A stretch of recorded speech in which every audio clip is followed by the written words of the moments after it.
Hello and welcome to Mr.ClixFlix. I'm your host, as always, Mr.Clix, working every day to bring you the best Heroclix channel available on YouTube. And today's video is a Heroclix Huddle, where I'm just going to talk about my general experience at this year's Nationals, 2015 Nationals.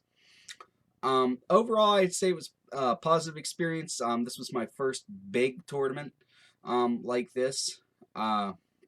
Record ended up being 4-4.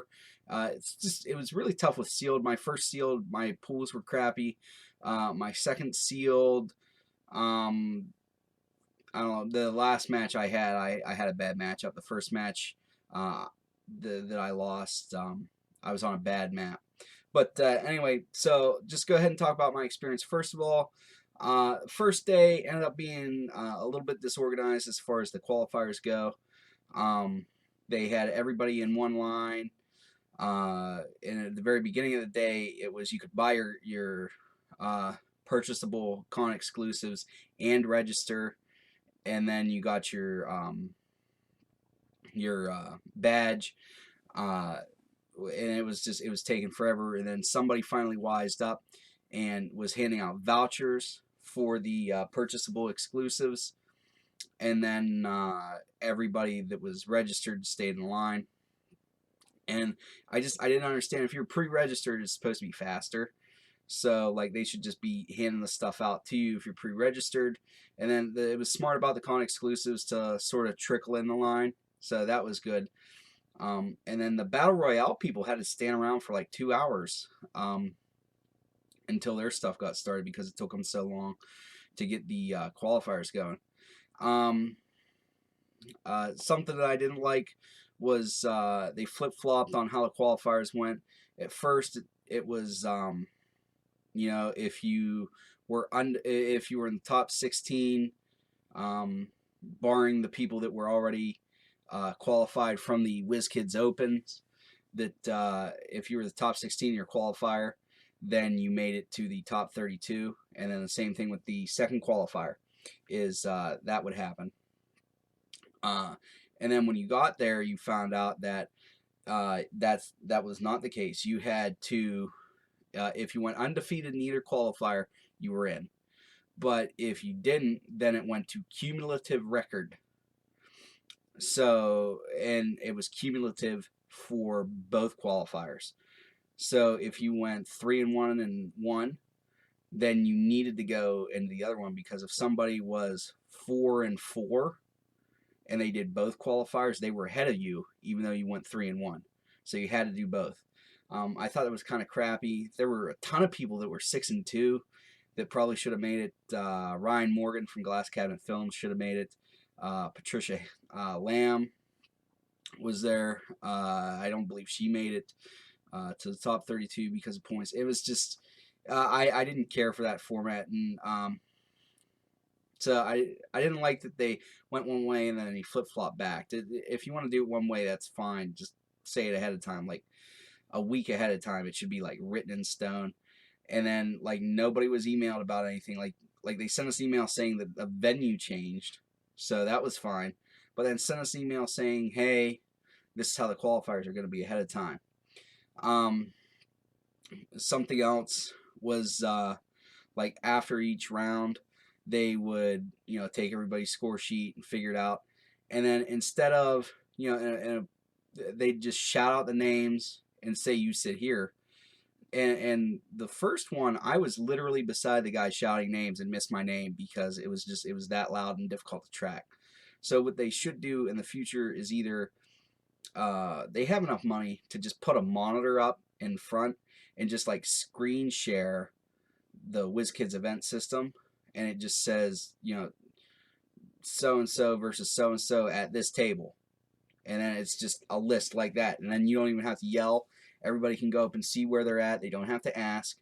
And if you don't want to do that, just print it off the WizKids event system, and then you don't have to do that anymore. Like, it's too difficult what they were doing. I really didn't care for that. And then the other thing that it didn't bother me so much at the time, but the more I thought about it, the more it kind of bothered me, is they basically forced you to do both qualifiers if you didn't go 4-0, which was fine. but then like zero participation prize if you were in the event. Like you got your boosters, which is fine, but like you didn't get any ID cards. They didn't hand out con exclusives randomly. Like the way it sounded online when you registered is that they just like randomly sort of door prize like, but more often than that, just hand out con exclusive stuff to people, and that never happened. So actually, like after day one, if you didn't qualify, you were way behind as far as like battle royales and stuff. Like I didn't get the last ID card until my final battle royale. It was difficult to acquire everything in one day, and I got one con exclusive, and it was the weird, which I didn't care about.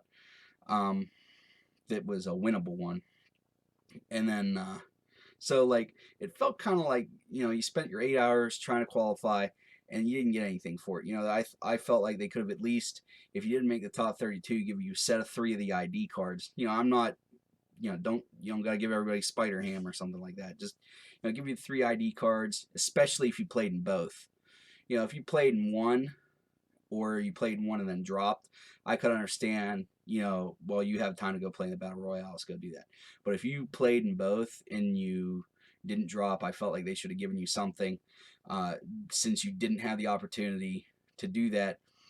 And, because if you go to the qualifier or the Battle Royales, you still get, a booster's worth of figures, and depending on where you placed, you either got the con exclusive figure or one of the 3 cards for the ID cards. And then 2, when they were giving out the con exclusives, they were throwing in like the holiday figures, which is okay, but most of the time it ended up being Krampus, which I know I didn't care about, and it seemed like a lot of people didn't, to the point where day 2, at the end of the day, they said that if you pulled out a Krampus, you could get another con exclusive because it was that bad.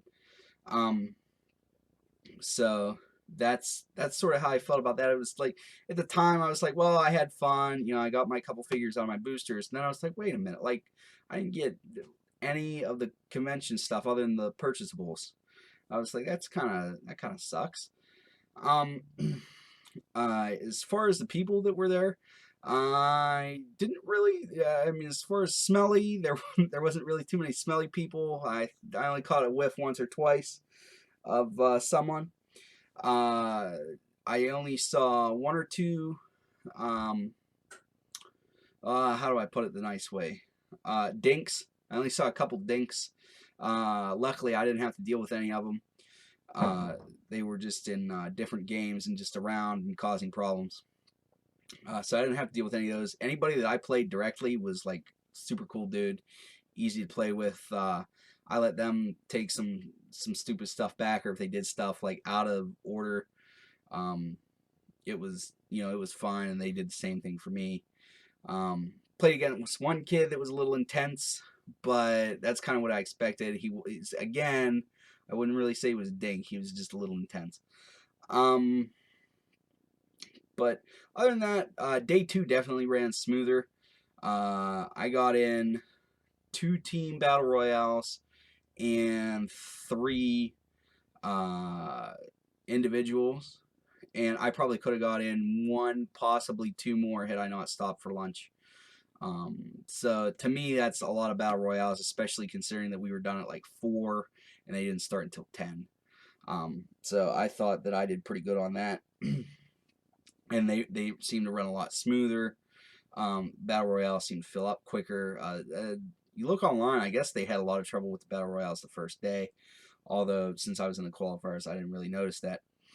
As far as the sealed draft went for nationals, it was okay. I wish they would have told you the set ahead of time. And then it was really hard. And then the thing that I really didn't like, and probably the thing that bothered me the most for the qualifiers, was they said online that you could use the map that was on the table. Okay, cool.